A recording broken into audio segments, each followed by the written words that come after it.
Kromboloni itu bagi saya ikigai. Ikigai yang orang Jepang itu? Ikigai itu adalah tujuan untuk hidup. Apa yang ingin dicapai untuk hidup? Kok bisa? Ini kromboloni kan kayak gini nih kan, kue Iya. kromboloni. Betul. Apa ini ya? Kromboloni ini kalau kita nikmati, manisnya akan layer demi layer.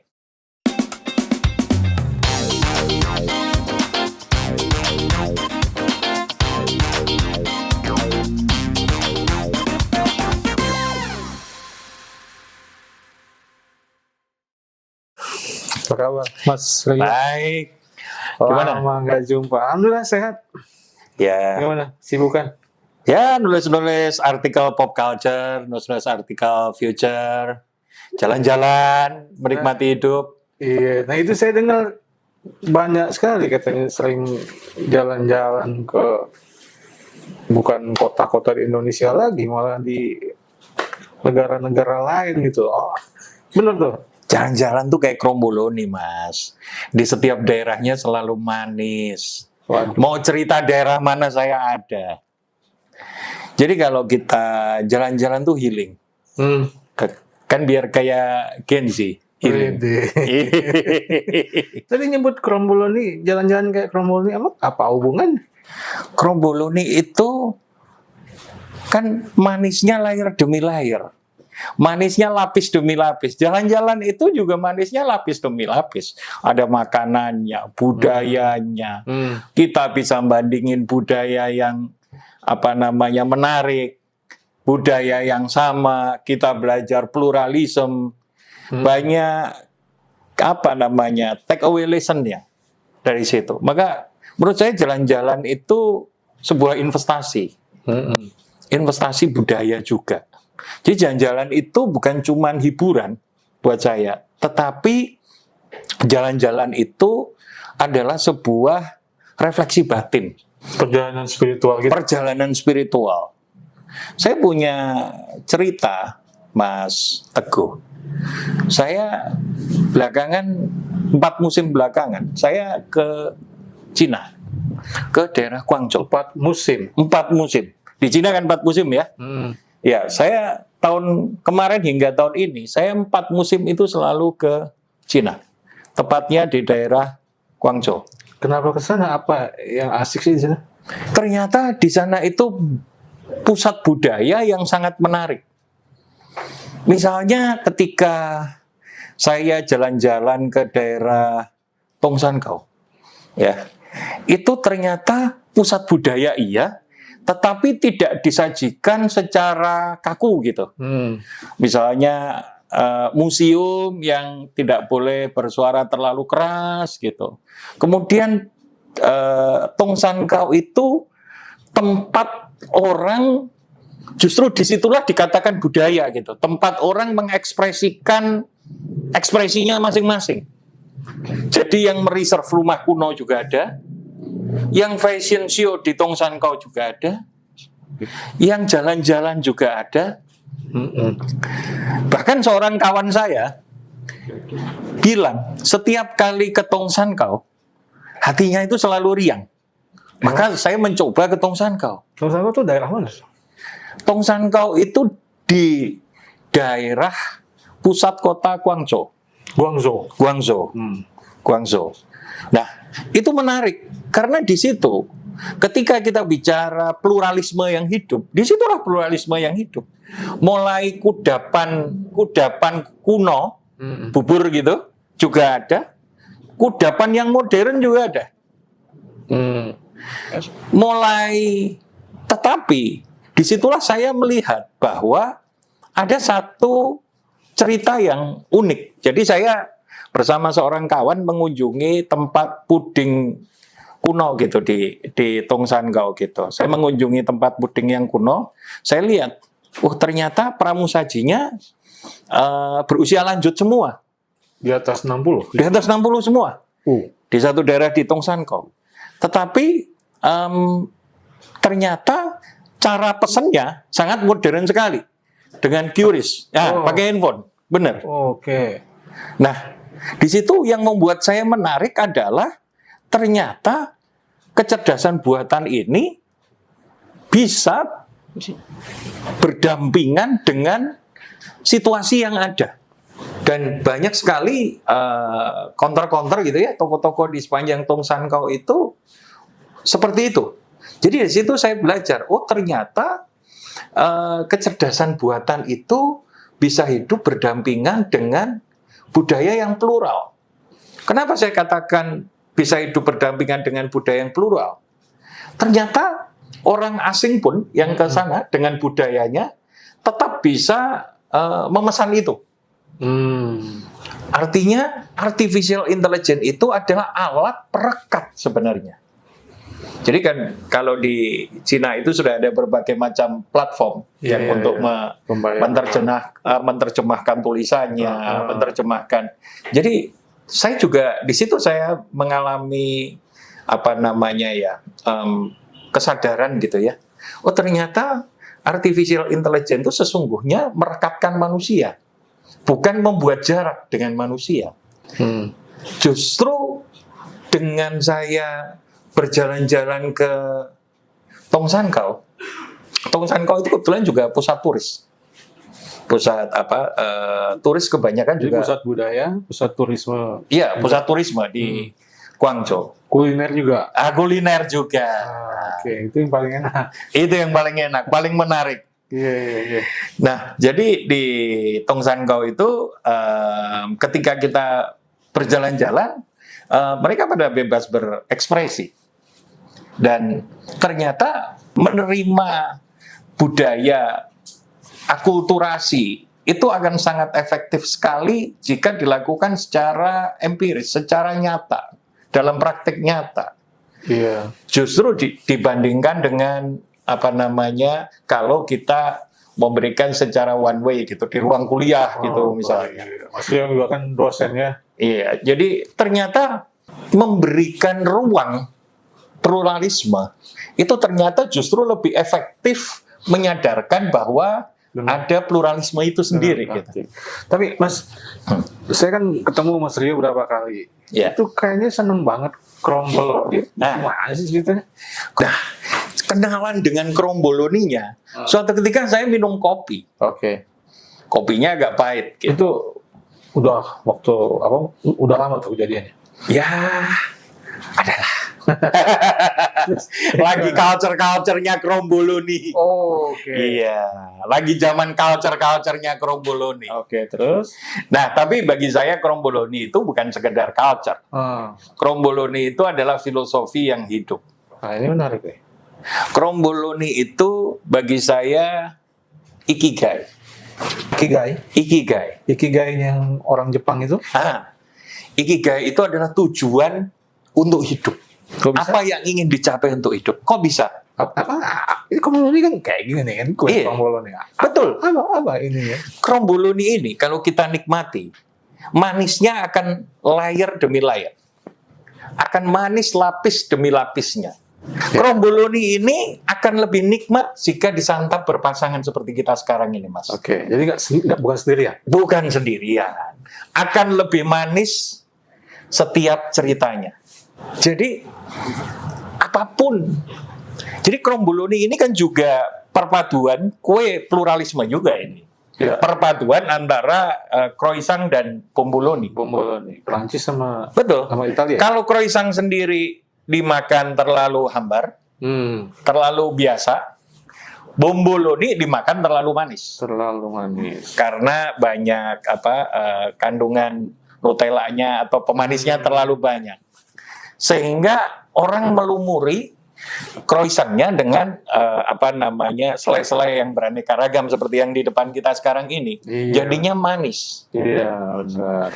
Sama kayak budaya, sama kayak pluralisme. Kita tetap butuh orang lain untuk menyempurnakan. Tidak akan ada kesempurnaan yang sendiri. Sempurna itu berawal dari tidak sempurna. Jadi Mas ini nyebut Kromboloni gitu ya, itu yang tadi filosofinya itu hasil renungan Mas Rio atau gimana sih? Jadi begini, Kromboloni ini hasil perenungan saya persiaran batin sih berat banget persiaran batin. Spiritual. Ya, Saya maksudnya batin. menyederhanakan bahasa filosofis jadinya kepleset persiaran Jadi batin. fisik boleh aja kemana mengembara, tapi Nah, batinnya batin jangan. gitu ya. Jadi kan tadi ya ada ikigai. Ikigai itu Ya. satu tujuan gitu ya, tujuan. Tapi kadang-kadang kan tujuan kita itu tidak tercapai. Tetapi ternyata dari yang tidak tercapai itu kita kembangkan menjadi lebih indah. Di Jepang itu ada yang namanya ikigai, Ya, ikigai. ada namanya kintsugi. Nah, saya belum dengar nih. Apa itu? Kintsugi itu adalah seni kerajinan tangan untuk membuat hiasan di guci atau gelas yang udah retak. Itu namanya kintsugi. Memang di tempat yang retak. Di tempat yang tidak sempurna. Jadi kalau Oh. piring pecah, gelas pecah, guci pecah, jambangan pecah, itu dihias lagi Oh. menjadi kintsugi. Lalu saya menjadi terpikir kromboloni. Kromboloni ini kan berasal dari dua kue yang memperoleh otokritik gitu kan. Yang satu katanya terlalu hambar, satu katanya terlalu manis. Oke. Padahal tujuan si pembuat croissant dan bomboloni tadi kan tentu punya tujuannya masing-masing. Akhirnya ketika dipadukan, inilah menjadi kintsugi yang indah. Perpaduan dua hal yang tidak sempurna. Perpaduan dari hal-hal yang niatnya baik. Perpaduan, nah sebenarnya kromboloni ini menggambarkan budaya pop kita di tengah-tengah masyarakat kita ini. Di seluruh dunia? Di seluruh dunia. Misalnya kalau kita ke daerah Cina gitu ya, di daerah Cina itu juga ada pengaruh Western juga. Juga ada pengaruh Melayu juga, ada kari gitu ya. Nah jadi kromboloni ini bagi saya, ini nilai filosofisnya dalam. Kalau saya menggambarkan, kromboloni ini seperti dua orang yang mencari keseimbangan atau dua orang yang mencari keseimbangan bersama di tengah. Mencari kesempurnaan nggak? Iya, kalau dibilang kesempurnaan terlalu Tinggi. level dewa nanti. Dua orang yang mencari keseimbangan bersama. Ya, bahasa tepat keseimbangan. Karena tadi kromboloni tadi kan dari croissant dan bomboloni. Yang satu hambar, yang satu terlalu manis. Oke. Jadi penggambarannya kromboloni itu kayak dua orang yang ingin hidup bahagia gitu kan ikigainya. Tetapi ternyata di tengah-tengah jalan ada persoalannya masing-masing gitu. Sehingga masing-masing saling memberikan saling melebur, memberikan ceritanya, berbagi ceritanya sehingga menjadi lebih baik kayak kintsugi tadi. Piring yang retak tetapi diberi sentuhan-sentuhan lem, diberi sentuhan cat sehingga kesannya seperti gelas yang dihias atau piring yang dihias ya. Itu filosofi kromboloni. Jadi kalau dari mana pemikiran kromboloni itu muncul? Jadi suatu ketika saya kan tadi merenung gitu di satu coffee shop gitu di Jakarta gitu ya. Perenungannya di Jakarta, walaupun persiaran batinnya kemana-mana gitu. Oke. Perenungannya di Jakarta, saya menunggu teman gitu. Nah, di coffee shop di Jakarta Selatan begitu, saya merenung, pesen kopi. Wah, ternyata terlalu pahit kopinya. Oke. Ya, nah terlalu pahit, lalu datang teman gitu. Datang teman, kemudian cerita-cerita.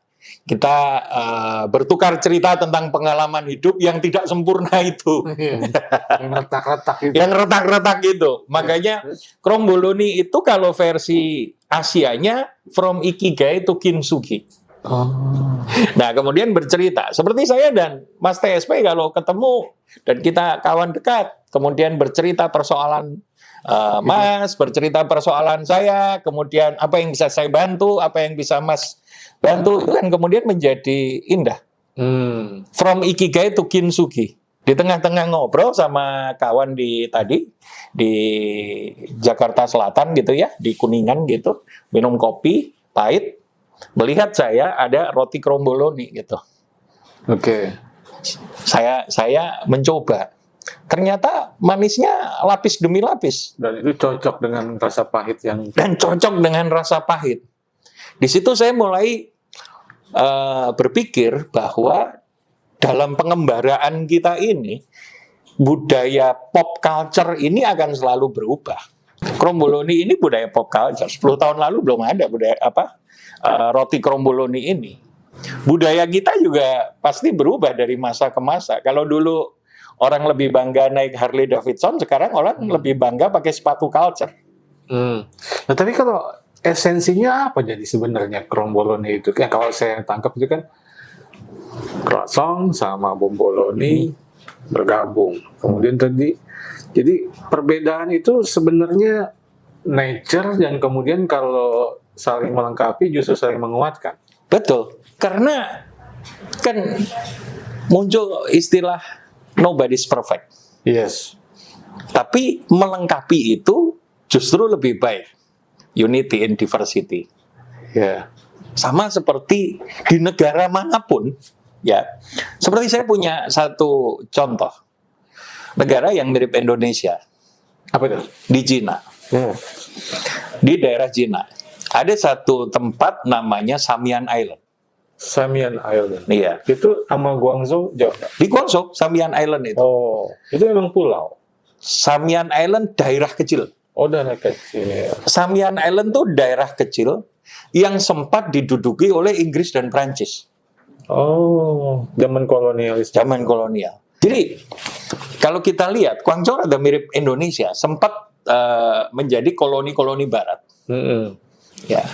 Lalu, tapi ternyata di Guangzhou juga timbul budaya-budaya plural.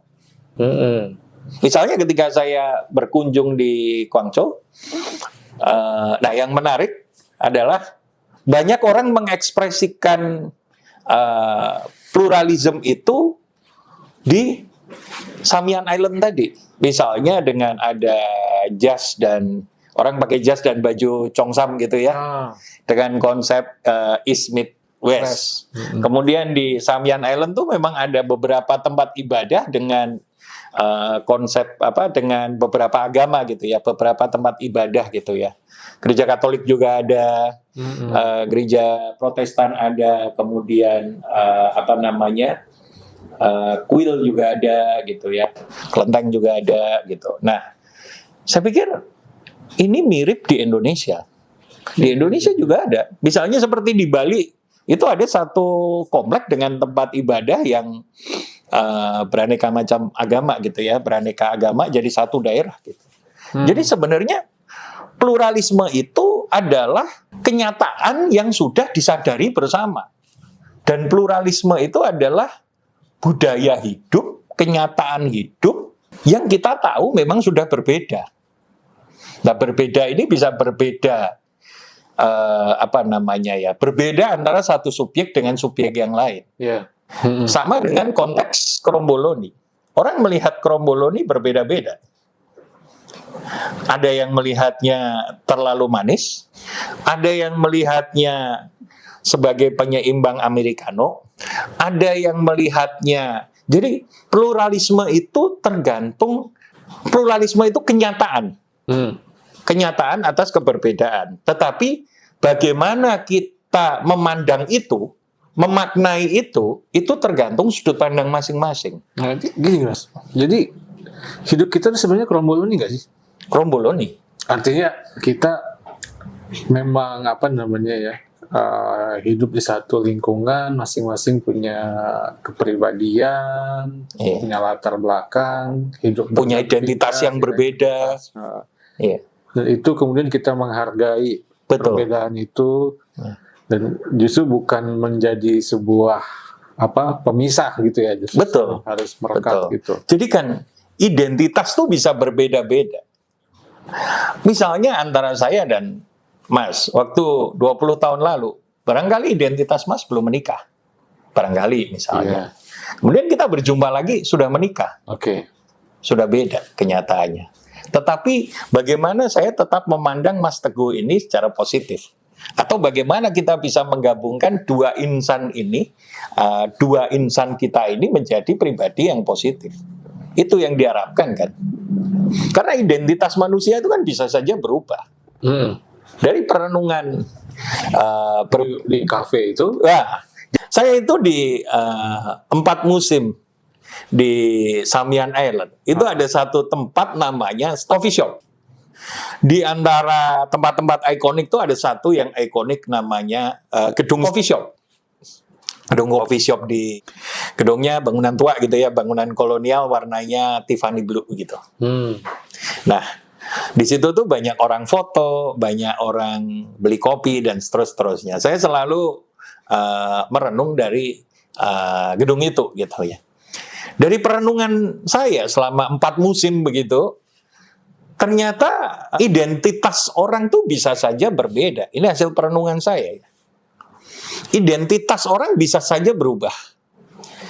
Tetapi tantangan pluralnya adalah bagaimana kita memaknai pluralisme itu secara positif. Budaya itu bisa saja berubah.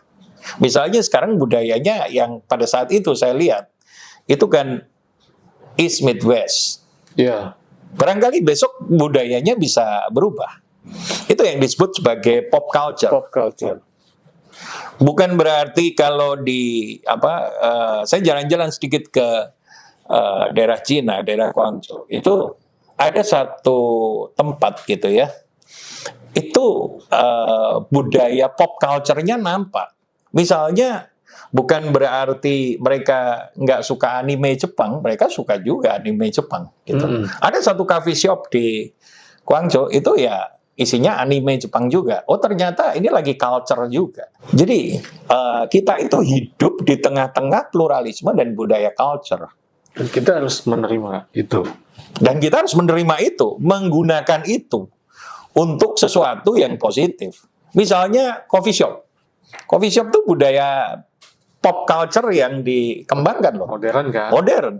Dulu sebelum tahun 90-an atau sebelum tahun 2000 yang disebut orang meeting tuh selalu di ruang meeting. Iya. Nggak ada orang meeting di coffee shop. Kemudian orang menjadi meeting di coffee shop gitu. Ya. Bawa kerjaan Iya. sambil ngopi. Atau bahasa-bahasa pop culture lainnya misalnya begini. Yuk kita sambil ngopi. Nah, pengertian kata-kata sambil ngopi ini kan mulai dikenal sebagai sesuatu pengganti kata sambil ngobrol. Iya, iya. Itu kan dengan pop culture itu tadi kan. Walaupun mungkin saja pop culture-nya berubah-ubah ya. Kayak coffee shop tadinya ada baristanya, sekarang sudah mulai banyak coffee shop tanpa barista gitu. Iya. Pakai robot. Iya. Nah, Mas, itu dari perjalanan spiritual gitu ya ke kota-kota gitu. Di Indonesia sendiri itu si kromboloni tanda petik itu kan terjadi juga dong di Indonesia, di kota-kota Indonesia gitu, terutama apalagi kota-kota yang kaya budaya seperti Yogyakarta misalnya kayak gitu. Oh iya, nggak usah jauh-jauh Yogyakarta. Di Jakarta, saya pernah di coffee shop juga nih cerita. Tapi bukan iklan coffee shop ini. Mana nih daerah mana? Coffee shop di daerah Glodok. Ada apa itu? Di Gedung Chandranaya. Di situ kalau mau lihat konsep pluralisme, East Meet West, itu terlihat sekali. Jadi di Gedung Chandranaya itu ada satu bangunan rumah tua gitu berbentuk kelenteng. Di depannya ada coffee shop-nya. Coffee shop ini kan menu-menu barat semua. Iya, modern lah sekarang. Modern semua. Jadi kalau kita mau belajar sejarah Jakarta, ya di situ. Jadi ketika saya tadi cerita tentang Samian Island, itu saya teringat mengunjungi Gedung Chandranaya yang lebih kurang mirip. Kalau nggak salah itu kan kapitan zaman Belanda itu. Betul. Jadi itu rumah Kapitan Tionghoa pertama zaman Belanda. Yang akhirnya rumah itu dipakai untuk tempat tinggalnya dia, menerima semua warga lokal. Dan akhirnya di sebelah kiri kanan di situ itu banyak budaya-budaya yang muncul. Di Petak Sembilan itu banyak makanan lokal. Ada gereja Katolik juga di Petak Sembilan. Ada kelenteng juga di Petak Sembilan. Jadi sebenarnya di dekat situ. Sebenarnya kalau misalnya kepikir misalnya pemerintah itu sebenarnya harusnya melestarikan bangunan-bangunan tua dong harusnya. Betul. Bangunan karena kan bangunan itu membawa kenangan. Iya. kenangan itu lahir dari pola perilaku kita. Kenangan yang baik maupun kenangan yang tidak baik. Maka semuanya dimulai dari perilaku yang baik, membentuk kenangan yang baik. Kenangan yang baik akan mempererat, seperti tadi, mempererat kehidupan plural kita. Melahirkan budaya yang baik. Jadi pop culture ini adalah budaya yang ada di mana-mana. Di Amerika juga ada pop culture, budaya popnya mereka. Tapi itu pop itu kan sebenarnya ada jangka waktunya nggak? Artinya pada saat itu memang lagi ngepop, kemudian sekarang lagi ngepop, besok mungkin udah nggak betul ngepop lagi gitu. Ya? Betul. Contohnya lagi ngepop itu emoticon. Emoticon itu sekarang pengganti bahasa secara emosional. Dulu nggak ada. Dulu nggak ada emoticon. Sekarang lagi ngepop, bahasa pop emoticon tuh. Tanda jempol. Nah, seperti sekarang misalnya, apa sih bedanya smile dengan blasi-blasi dan smile tanpa blasi-blasi? Apa sih bedanya smile blasi-blasi, matanya terbuka dan tertutup? Iya. Apa bedanya memberikan react dan menulis emoticon tanpa react gitu? Apa bedanya hatinya 3 dan hatinya 1 kan? Tapi ternyata itu semua ada tafsirnya. Kalau blasi-blasi ada perasaan hangat, senang gitu. Yang mungkin pada generasi kita kurang memahami. Tetapi pada generasi Gen Z mereka sangat paham sekali gitu. Misalnya kalau tangan begini gitu. Apa namanya, talk to my hand gitu, artinya lagi ngomong-ngomong gitu. Kalau bahasa kita, ntar dulu deh. Itu kan pop culture yang simbol-simbol yang lahir. Iya, simbol-simbol yang lahir. Tapi kan sebagian besar demografi kita sekarang ini Gen Z. Artinya apa? Mau nggak mau kita harus belajar dari pop culture-nya mereka. Akhirnya terbawa juga pada pop culture-nya kita. Jadi kita sebenarnya katakanlah orang lama gitu yang kemudian bersentuhan dengan anak-anak baru gitu, itu berdampingan hidupnya, saling melengkapi, katakan seperti itu. Karena kan begini Mas, pada akhirnya kita bukan bicara usia, bukan bicara generasi, tapi kita bicara peradaban kan. Maksudnya gimana? Selama kita hidup, kita harus mempertahankan peradaban ini dengan siapapun kan. Nah artinya sekarang partner kita ini adalah Gen Z misalnya ya. Artinya apa? Untuk ya bagi kita barangkali kurang sopan tulis teks pakai emoticon dan lain sebagainya. Tapi bagi mereka itu justru intimate. Jadi kalau saya lihat berarti di dunia kerja pun antar generasi sebenarnya kayak kerombolan juga dalam sebuah perusahaan ya. Iya. Artinya pluralisme juga kan dari sisi kebiasaan, latar belakang, kohortnya gitu kan. Kromboloni itu pemaknaannya dalam dan luas lagi. Dalam dan luas. Kromboloni itu sangat manis karena apa? Pengertian manisnya mengantarkan manusia pada kehidupan yang manis, baik itu sebagai ikigai atau sebagai kintsugi. Kintsugi itu ketidaksempurnaan yang pada akhirnya dipandang sempurna kan? Tadi kintsugi tadi. Tapi dengan proses kesadaran batin ya. Kintsugi itu kan lahir dengan proses kesadaran batin. Misalnya, ya lebih bagus saya dapat teks isinya emoticon yang blasi-blasi lah. Memang itu bahasanya dia. Itu menuntut apa? Kesadaran batin kita untuk memahami orang lain. Memahami orang lain ini berarti memahami bahwa mungkin kita berbeda gitu kan, seperti itu. Tapi bukan berarti siapa benar, siapa salah. Benar, siapa lebih baik, siapa tidak baik kan kayak gitu. Jadi kromboloni ini harus dilihat sebagai satu. Jadi gini, kalau tadi di awal cerita Mas, di awal kita ngopi gitu ya, Mas Teguh tanya, nah di kromboloninya goyang-goyang. Kenapa kromboloni? Kromboloni itu harus dipandang sebagai sebuah kesadaran. Ini proses manis, lapis demi lapisnya jika disadari. Mindful. Jika disadari apa? Karena setiap orang hidup ingin manis, lapis demi lapisnya. Tapi pada kenyataan yang berbeda, manusia itu selalu lahir plural. Manusia itu lahir dengan harapan yang mirip, harapan yang sama, pingin bahagia, pingin bla bla bla bla gitu ya. Tapi dengan identitas yang kemudian berbeda-beda, kenyataan yang berbeda-beda, manusia memaknai secara berbeda-beda. Nah, kalau dari Kromboloni, apa yang mesti kita bisa tarik atau pelajarannya bahwa kita hidup tidak sendiri, berdampingan dengan beragam orang, dengan beragam karakter, beragam latar belakang yang seharusnya itu malah jadi berdampingan dan menguatkan. Kalau kita belajar dari Kromboloni, itu ada satu hal, bahwa Kromboloni itu tidak diciptakan sendiri. Maksudnya? Kromboloni tidak diciptakan sendiri. Jadi, Kromboloni itu tidak mungkin. Filosofinya begini, Mas. Kalau kita coba, ayo kita makan Kromboloni. Kayaknya mesti dicoba ini. Kromboloni ini manis sekali. Saya sangat suka. Ayo kita sambil makan Kromboloni. Sambil makan ini. Iya. Oke. Jadi gimana? Ayo kita makan. Bismillah. Manis kan? Lapis demi lapisnya manis nih, Kromboloni. Betul. Coba dihabisin langsung. Pasti terlalu manis. Saya mesti konsentrasi dengerinnya. Tapi dia perlu teman. Dia perlu teman, yaitu air, kopi. Paling cocok apa? Paling cocok, ya ada yang bilang kopi, ada yang bilang teh, ada yang bilang susu, ada yang bilang air putih. Itu kenyataan plural. Nanti manis lagi dong. Tambah manis aja. Kayaknya kopi yang pahit ini. Itu menurut Mas Teguh. Tapi menurut saya orange juice.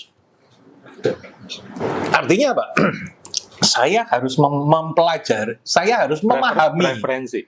Saya harus memahami mengapa Mas Teguh mengatakan Kromboloni yang manis ini pas dengan kopi.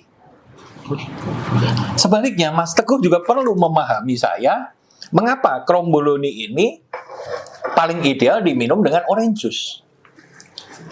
Tanpa saya memahami terlebih dahulu makna dari Mas Teguh mengatakan pasangan Kromboloni adalah kopi, maka saya akan menghakimi Mas Teguh.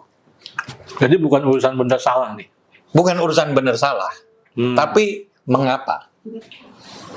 Dari pemahaman itulah, maka hubungan kita akan lebih erat. Artinya apa? Lain kali kalau kita ngopi, saya bisa tahu. Saya akan pesankan Mas Teguh kopi, tidak saya paksa minum orange juice. Sebaliknya, Mas Teguh akan mesenin saya orange juice. Tanpa saya memahami Mas Teguh, maka tidak akan lahir kintsugi. Tanpa saya memahami Mas Teguh, maka yang ada cuma memahami. Ini generasi tua, nggak tahu orange juice, nggak tahu cara makan Kromboloni, dan seterusnya. Tapi dengan saya memahami, maka jangan-jangan saya bisa memperkaya. Saya kasih contoh. Kenapa kopi dan orange itu kemudian bisa saling memperkaya? Sekarang tahu itu nggak Americano orange-nya? Kopi Americano yang dicampur dengan orange juice. Itu kan, iya. Kemudian sekarang juga sudah ada lemon Americano, avocado kopi, dan lain-lain. Itu kan lahir dari dua kenyataan yang berbeda, yang kemudian ketika dipahami dan disatukan ternyata klop. Ngomong-ngomong nggak bisa berhenti nih saya nih. Wah, memang Kromboloni ini manis demi lapis. Waktu saya ngopi di coffee shop Kota Tua ya, Chandranaya, saya juga ditemenin Kromboloni yang manis. Kayaknya buat saya cocoknya kopi nih, kopi pahit. Kopi pahit. Buat saya cocoknya orange juice dingin. Bukan soal benar salah lagi. Bukan soal benar salah. Saya sukanya cocoknya di lidah. Lidah saya kayaknya kopi. Tapi kenyataan bahwa kita menikmati, yang paling penting apa? Kenyataan bahwa kita menikmati Kromboloni bersama-sama. Jadi ini sebenarnya kalau ditarik juga bagaimana kita menyikapi hidup dong sebenarnya. Ya. Betul. Saya merenung panjang ketika saya duduk di sebuah bangku di Samian Island gitu ya, di Guangzhou gitu. Saya merenung bangunan akan selalu sama, atribut orang yang datang ke situ akan selalu sama. Yang berbeda itu adalah subjeknya. Realitas subjek berbeda itu kenyataan yang nggak bisa dipungkiri. Subjek itu pasti berbeda. Jakarta ya paling berubah gedungnya, tetapi ya begini-begini. Yang berbeda apanya? Orangnya, subjeknya, perilaku orangnya, culture-nya. Ya, jadi filosofi dari yang tadi saya dengar itu sebenarnya menarik ya, bahwa kita ini hidup berdampingan, punya kesukaan gitu ya. Kalau saya seorang karyawan gitu, saya punya senior, punya teman di luar pekerjaan yang harus profesional, kita juga sebenarnya saling melengkapi gitu ya. Iya. Dan kalau punya dalam kehidupan yang lebih luas, masyarakat sebenarnya juga harus saling menghargai karena perbedaan itu. Dan Indonesia sebenarnya punya Bhinneka Tunggal Ika itu kan. Betul. Dan maka tadi saya sampaikan, contoh yang paling sederhana ketika saya minum kopi dengan ditemani dengan ditemani kromboloni yang manis itu. Kromboloni manis banget tuh. Di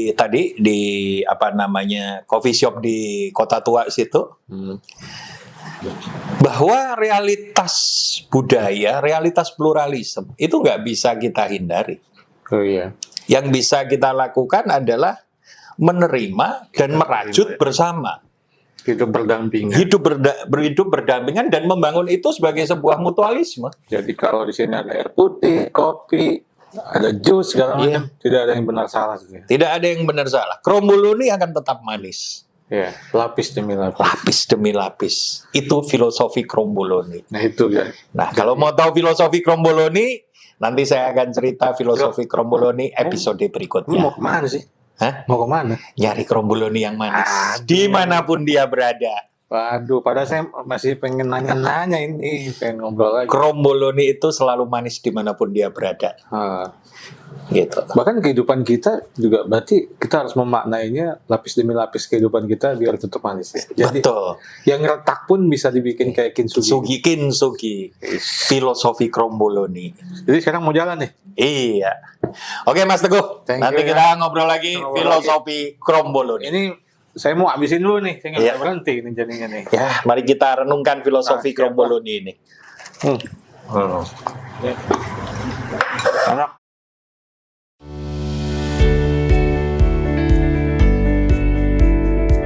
Selama 40 tahun, majalah SWA menjadi saksi perjalanan bisnis di Indonesia. SWA hadir menyaksikan lahirnya para pengusaha baru, perjuangan para pemimpin perusahaan, hingga perjalanan para profesional terbaik. Setiap kisah sukses yang SWA sajikan adalah refleksi dan inspirasi untuk pertumbuhan bisnis yang lebih kokoh, inovatif, dan berkelanjutan. Majalah SWA terbit perdana pada 10 April tahun 1985, yang merupakan hasil kerjasama antara Yayasan Sembada Swakarya dengan PT Graffiti Pers. Majalah SWA awalnya bernama SWA Sembada, bertujuan mendukung kemandirian nasional dengan mendukung tumbuhnya perusahaan-perusahaan di dalam negeri. Pada tahun 1995, SWA mendirikan Spot, anak usaha yang menyediakan jasa layanan komunikasi corporate. Layanan yang disediakan antara lain membantu penerbitan corporate in-house journal, anniversary books, corporate brochure, annual reports, dan corporate peripherals. Pada tahun 2000, Spot merambah bisnis pelatihan Inggria dan penerbitan buku, yang merupakan cikal bakal dari SWA Publishing. Pada tahun 1998, SWA mendirikan SWA Network. SWA Network adalah anak usaha yang menyediakan layanan corporate event, dan belakangan fokus menyelenggarakan event-event majalah SWA. Pada tahun 2001, SWA mendirikan Business Digest, yang merupakan unit bisnis yang bergerak di bidang survei bisnis. Business Digest melakukan berbagai survei untuk memenuhi kebutuhan dunia bisnis, juga membantu mereka menghasilkan solusi bisnis terbaik. Saat ini Business Digest juga banyak melakukan omnibus survey untuk menghasilkan best practices dan indikator di bidang marketing, manajemen, dan komunikasi korporat. Di tahun 2003, SWA Sembada melakukan rebranding dengan mengganti logo dan menghilangkan kata Sembada pada namanya, serta menambahkan tagline "Di mana bisnis bergerak" yang mencerminkan positioning sebagai media yang hadir bersama denyut dan aktivitas bisnis di Indonesia. Sebagai media yang bertekad memberikan solusi dalam pengelolaan bisnis, memasuki milenium 2000, SWA banyak melakukan survei, assessment, dan pemeringkatan untuk memvalidasi pengelolaan perusahaan-perusahaan di Indonesia. Dan tentunya agar mendapatkan best practices yang bisa dijadikan benchmark dan sumber inspirasi kalangan bisnis. Beberapa topik survei dan asesmen tahunan yang diselenggarakan oleh SWA dan telah berlangsung lebih dari 10 tahun adalah Indonesia Most Trusted Company, bekerjasama dengan Indonesia Institute for Corporate Governance, Indonesia Best Print Award, bekerjasama dengan Mars Digital, Indonesia HR Excellence, bekerjasama dengan LMFEB UI, SWA 100, bekerjasama dengan Sun Value Management, Indonesia Original Brand, dan Indonesia Green Sustainable Company. Selain diangkat sebagai sajian utama, hasil riset dan asesmen tersebut juga diangkat ke dalam conference and awarding, yang tentunya dikelola unit bisnis SWA, yaitu SWA Network. Pada tahun 2004, SWA menerbitkan majalah yang fokus membahas marketing dan komunikasi, yaitu majalah Mix Markom. Dalam perjalanannya, Mix Markom menyelenggarakan berbagai rekognisi dan anugerah untuk mensupport para profesional komunikasi dan marketing Indonesia, yang bertujuan untuk menciptakan program-program bermutu yang tentunya bisa dijadikan sebagai best practices di Indonesia, seperti Public Relation of the Year, Brand Communication Excellence, Markom and Corkom Dream Team, Product of the Year, dan Corporate Sustainability Initiative. Pada tahun 2005, SWA mengembangkan portal berita bisnis swa.co.id dan juga meluncurkan portal berita mix.co.id di tahun 2011 sebagai channel extension majalah Mix Markom. Seiring dengan perkembangan media sosial, kanal majalah SWA dan majalah Mix Markom pun diperluas dengan menghadirkan @SWA-Media Inc. dan @majalah_Mix Markom di platform Instagram, Facebook, YouTube, TikTok, dan LinkedIn. Pada tahun 2006, SWA melahirkan divisi penerbitan buku SWA Publishing yang mencetak buku-buku bermutu di bidang bisnis. Buku terbitan perdananya adalah Best CEO. Pada tahun 2010, pengelolaan SWA tidak lagi di bawah Yayasan Sembada Swakarya, tetapi di bawah PT SWA Media Bisnis. Pada tahun 2024, SWA meluncurkan podcast Biskom yang bekerja sama dengan LSPR Institute of Communication and Business serta podcast dari redaksi SWA. Podcast tersebut juga merupakan kanal ekstensi dari konten-konten di majalah maupun portal swa.co.id dan mix.co.id. Di tengah tantangan perkembangan teknologi digital yang mendisrupsi industri media, atas perkenan Tuhan Yang Maha Kuasa, SWA Media Group masih bisa hadir mendukung dunia bisnis Indonesia. Terima kasih yang tulus kami ucapkan kepada para partner yang telah berkenan mendukung kami hingga saat ini. Di tengah tantangan disrupsi digital, dukungan para partner menjadi sangat berarti bagi kami. Semoga kita bisa berjuang bersama menghadapi tantangan perubahan zaman di masa mendatang. Kami yakin kebersamaan dan semangat kolaborasi adalah kunci untuk menciptakan jejak perubahan yang lebih besar dan bermakna. Dengan tangan yang saling menggenggam, kita tidak hanya membangun hari ini, tetapi juga menapaki masa depan yang lebih gemilang serta penuh makna bagi dunia usaha dan masyarakat luas.